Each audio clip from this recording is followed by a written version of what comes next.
तो अभी भी एक भी एनडीपीएस का मामला मजीठिया पे क्यों नहीं दर्ज हुआ?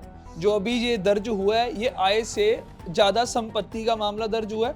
अगर आपकी पार्टी इतना ही दमदार तरीके से बोल रही है, तो फिर एक नया पर्चा या फिर कोई रिकवरी ये क्यों नहीं हो पाई 3.5 साल में? और विरोधी भी ये पूछ रहे हैं, जो ये आज चन्नी की एफआईआर नहीं है, ये शायद आपको गलत है। चरणजीत सिंह चन्नी के ये हमारी सरकार के द्वारा किया गया एफआईआर नहीं, एनडीपीएस की मैं बात कर रहा हूँ। तो एनडीपीएस यही मैं आपसे जानना चाहता हूँ, चट्टोपाध्याय को 3 साल क्यों लग गए अब गवाही देने के लिए? आज भी जो अकाली दल के पुराने लीडर होते थे, साथी थे विक्रम मजीठिया के, वो आज आ रहे हैं बाहर 3 साल बाद। क्या ऐसा मतलब इतनी लंबी जांच की? पहले हम लगातार, अब फिलहाल ये जांच होने दीजिए, फिर ही बात करेंगे।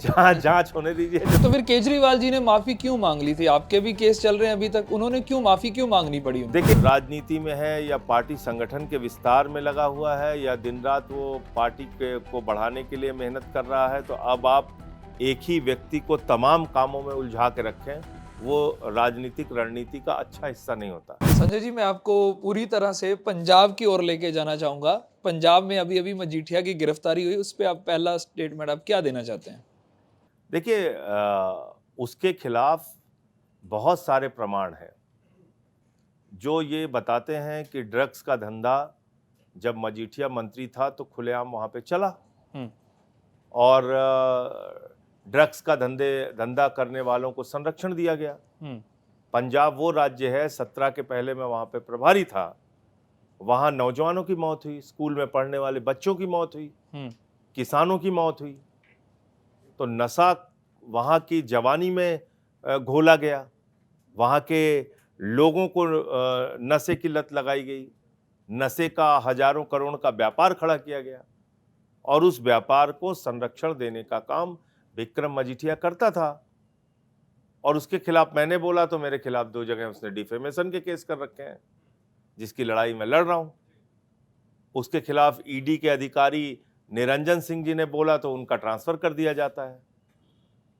अभी सब आके सामने जाके विजिलेंस डिपार्टमेंट को अपना सबूत दे रहे हैं, अपनी गवाही दे रहे हैं। तो फिर केजरीवाल जी ने माफी क्यों मांग ली थी? आपके भी केस चल रहे हैं अभी तक, उन्होंने क्यों माफी क्यों मांगनी पड़ी उनको? देखिए, ऐसा है कि एक आदमी को चुनावी राजनीति में है या पार्टी संगठन के विस्तार में लगा हुआ है या दिन रात वो पार्टी को बढ़ाने के लिए मेहनत कर रहा है, तो अब आप एक ही व्यक्ति को तमाम कामों में उलझा के रखें, वो राजनीतिक रणनीति का अच्छा हिस्सा नहीं होता।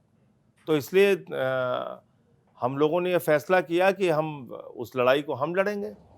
तो इसको उसी दृष्टि से देखा जाना चाहिए। ओके, तो अभी 3.5 साल हो गए हैं सरकार को चलते चलते तकरीबन, तो अभी भी एक भी एनडीपीएस का मामला मजीठिया पे क्यों नहीं दर्ज हुआ?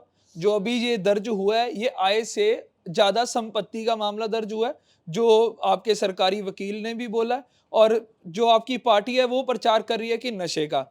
और जो पर्चे पे जो एसआईटी ने बयान दिया कि इन पे ज्यादा पैसा कहां से आया, इसकी जांच हो, वो मामला दर्ज किया था चरणजीत सिंह चन्नी सरकार ने। अगर आपकी पार्टी इतना ही दमदार तरीके से बोल रही है, तो फिर एक नया पर्चा या फिर कोई रिकवरी ये क्यों नहीं हो पाई 3.5 साल में? और इस पे जो सारे विरोधी हैं, ये बोल रहे हैं कि लगातार मजीठिया बोल रहे थे सरकार के खिलाफ। अभी हाल ही में एक मंत्री की आपत्तिजनक फोटोज वायरल करी, और ये कहीं ना कहीं पर्सनली हो गया है मामला, इस वजह से एकदम से ये सारी चीज करी गई अच्छा, है। ये बताइए, आपकी जो मंत्री की आपत्तिजनक फोटो जारी करी वो सही था? ये तो आपने नहीं, आपने मैं वो उस पर कुछ बोलना नहीं चाह रहा था, लेकिन आपने क्योंकि बोला है और ये आपके कैमरे पे रिकॉर्ड में जाएगा, वो कह रहा है सामने आके मंत्री कि ये हमारी पत्नी है, आप उसकी फोटो वायरल करोगे। ये क्या है? तो पिछले भी ये 2-3 बार से हो गया ना, ये यहाँ तो एक पहला मामला हो। मेरी बात तो सुनिए जी। तो मेरा ये कहना है कि आप विरोध कीजिए, लेकिन विरोध में इस हद तक मत जाइए, इतने ऐसी हरकतों पे मत जाइए जिसमें कहीं कोई सच्चाई नहीं है। उसके पत्नी के साथ उसकी फोटो आप डाल रहे हो बदनाम करने के लिए। तो ये इस चीज को कौन सपोर्ट कर सकता है? कोई पंजाब का व्यक्ति सपोर्ट कर सकता है? बिल्कुल नहीं। एक बात। दूसरी बात आपने कही, एनडीपीएस के मामले में वो जेल भी होके आया है, ठीक है। दूसरा, अब जो उसके आय से अधिक संपत्ति का मामला है और एनडीपीएस का मामला है, यानी कि ड्रग्स से जुड़े हुए जो सबूत हैं वो भी एकत्रित किए जा रहे हैं, जो आय से अधिक संपत्ति का मामला है उसके भी प्रमाण है। तो अभी इंतजार कीजिए, उस पर मामले बनेंगे। तो मतलब अभी तरह हम इसकी वेट ही करेंगे, अभी हम पूरा एलिगेशन नहीं भी इन्वेस्टिगेशन लगाए। चल रहा है ना, हाँ, इन्वेस्टिगेशन चल रहा है। हाँ। जो वो कोर्ट में साबित होगा कि ये जो संपत्ति है वो ड्रग्स से बनी है या फिर नहीं बनी है, यही ठीक है। तो कोई भी मामले जी। में तो प्रक्रिया यही होती है, एफआईआर दर्ज होती है, अरेस्ट होती है, इन्वेस्टिगेशन होती है, वो सारे प्रमाण कोर्ट तो के सामने रखते हैं। आपको ये नहीं लगता कि प्रॉपर जिस अग्रेशन से आम आदमी पार्टी ने पूरा प्रचार किया 2022 इलेक्शन में अकाली दल के खिलाफ, बेदबी के मुद्दे की भी मैं अभी बात करूंगा आपसे, तो कोई नई एफआईआर भी लेके आते? ये तो चन्नी की एफआईआर लगातार चली आ रही है, उस पे जेल भी काट रही, सुप्रीम कोर्ट से राहत भी मिल गई। लोग ये पूछ रहे हैं, विरोधी भी ये पूछ रहे हैं, जो भाई ये आज चन्नी की एफआईआर नहीं है, ये शायद आपको गलत है। चरणजीत सिंह चन्नी के ये हमारी सरकार के द्वारा किया गया एफआईआर नहीं नहीं नहीं, एनडीपीएस की मैं बात कर रहा हूँ। तो एनडीपीएस तो उसके और सारे अभी मैंने तो आपको बताया, चट्टोपाध्याय जी जो वहाँ के डीजीपी रहे, उन्होंने अरेस्ट की थी, उन्होंने जाके अभी विजिलेंस डिपार्टमेंट के सामने सारे प्रमाण सबूत रखे हैं। तो थोड़ा इंतजार कीजिए ना, इन्वेस्टिगेशन का एक हिस्सा होता है जी, बिल्कुल बिल्कुल, तो उसके लिए वक्त देना चाहिए। यही बातें मैं मतलब यही आपसे जानना चाहता हूँ, क्योंकि आप नेशनल में है और नेशनल की पकड़ जितनी जमीनी पद्धर पे है और उतनी ही आप, क्योंकि वहां पे भी आपने बहुत काम किया, यही मैं आपसे जानना चाहता हूँ। चट्टोपाध्याय को 3 साल क्यों लग गए अब गवाही देने के लिए? आज भी जो अकाली दल के पुराने लीडर होते थे, साथी थे विक्रम मजीठिया के, वो आज आ रहे हैं बाहर 3 साल बाद। क्या ऐसा मतलब इतनी लंबी जांच की? पहले हम लगातार, अब फिलहाल ये जांच होने दीजिए, फिर ही बात करेंगे। जांच होने दीजिए, जब और कुछ निकल के आएगा सामने तो आपको भी पता चल जाएगा। बिल्कुल बिल्कुल, क्या क्या उम्मीद तो यही है कि कुछ निकल कर आए ताकि जो बात हो रही है उस पे खड़े उतरें। और कुंवर विजय प्रताप जी को हाल ही में 5 साल के लिए बाहर कर दिया गया।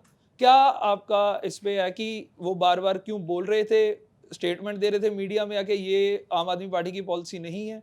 देखिए, मेरी अपनी एक आदत है हमेशा से और मैं उसका पालन करता हूँ। जो भी साथी अपने साथ काम कर चुका है, वो किसी कारण से अलग हुआ या उसके खिलाफ कोई कार्रवाई हुई तो मैं उस पर कोई टिप्पणी नहीं करता। मेरा अपना ये मानना है, अगर आप किसी दल में हैं तो उस दल का अपना अनुशासन होता है, उसका पालन सबको करना चाहिए। वो चाहे संजय सिंह हो या कोई भी व्यक्ति हो, विधायक हो, सांसद हो, मंत्री हो, उसको करना चाहिए। और बेदबी के मुद्दे पे अब 24 घंटे का इंसाफ था, इन्हीं की रिपोर्ट पे पूरे पंजाब में वोटें मांगी गई कि कुंवर विजय प्रताप की हमारे पास रिपोर्ट है, दोषियों का नाम है, 24 घंटे में इंसाफ दे देंगे। वो 3.5 साल हो गए, इसीलिए लगातार वो बोल रहे हैं कि मेरी बात नहीं सुनी गई, मैंने इस्तीफा भी दिया एक आईपीएस ऑफिसर होके। देखिए, सारी सबूत न्यायालय के सामने है आज की तारीख में, आप ये नहीं कह सकते कि सबूत नहीं है। और जिसकी वजह से सुखबीर बादल को क्या क्या झेलना पड़ा वो भी आप जानते हैं, बिल्कुल, वो भी छुपा नहीं है। तो बेअदबी के मामले में अकाली दल कैसे शामिल थी, ये तो अब सामने आ चुका है कि पंजाब के लोग इस बात को जानते हैं। अब जो फैसला उसमें अदालत का आएगा उसके हिसाब से कार्रवाई होगी। तो उसमें सरकार कुछ नहीं कर सकती? मतलब कुछ तेजी के लिए कुछ अदालती फैसले में क्या सरकार क्या कर सकती है? सरकार अपना वकील लगा सकती है, काम उस मामले की पैरवी अच्छे ढंग से कर सकती है, जो हम कर रहे हैं। और अभी जो बात चल रही है कि एक युद्ध नशे विरुद्ध चल रहा है, तो उस पे ये बोला जा रहा है कि हमने लोगों के घर तोड़वा दिए जो नशे बेचते थे। जब ये तो बात होगी सारी प्रचार की, और जब ग्राउंड पे बात करें कि घर क्यों तोड़ा जा रहा है, कि ये नाजायज कब्जा है, जो एमसीडी है या फिर नगर पालिका है या परिषद है, उसमें ये नहीं आता, इसलिए हम तोड़ा जा रहा है। और ये कहीं नहीं बोला जा रहा कि हम इन्होंने नशे से बनाया हुआ था इसलिए तोड़ा जा रहा है। सिर्फ यही बताया जाता है कि ये नाजायज बना हुआ है, इनकी जमीन पे नहीं है। जिनके घर तोड़े गए वो किस मामले में गिरफ्तार हुए? नशे के कारोबार में। तो फिर पूरा जैसे हम दूसरी स्टेट में देखते हैं। आप क्यों नहीं सुन पाए मुझे नहीं मालूम। कहा तो यही जा रहा है बराबर कि जिन लोगों ने नशे का कारोबार करके अवैध ढंग से संपत्ति बनाई, उनकी संपत्ति गिराई जा रही, ये कहा जा रहा है। और क्या आपका कहना है कि अभी जो 2 संभावित और देखिए, पंजाब में हम बेहतर काम कर रहे हैं, अच्छा काम कर रहे हैं। फ्री बिजली की जो दिल्ली की योजना थी, हमने पंजाब में भी लागू किया। 30-30 साल से जिन नहरों में पानी नहीं आ रहा था, वहाँ पे पानी पहुँचा है। हमारी सरकार ने 50,000 से ज़्यादा नौकरियां दी हैं, सरकारी नौकरियां दी हैं। पंजाब की सरकार ने व्यापार को उसका सरलीकरण किया है। उसमें जो तमाम दिक्कतें लोगों को आती थी उसको कम करने का काम किया है। स्कूलों को बेहतर बनाने का काम किया है। अभी उस दिशा में और तेज़ी से काम चल रहा है। तो जो इंसान की ज़िंदगी की ज़रूरतें हैं उसको लेके काम कर रही है हमारी सरकार।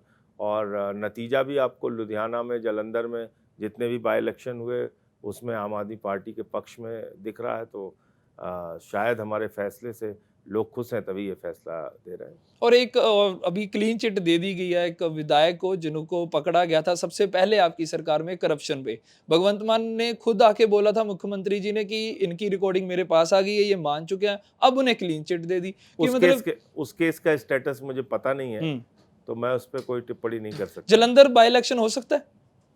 जलंधर बाई इलेक्शन, जलंधर अब दोबारा बाई इलेक्शन होने की संभावना है। रमन अरोड़ा से बोला जा रहा है कि इस्तीफा लिया जा सकता है या ले लिया गया हुआ है।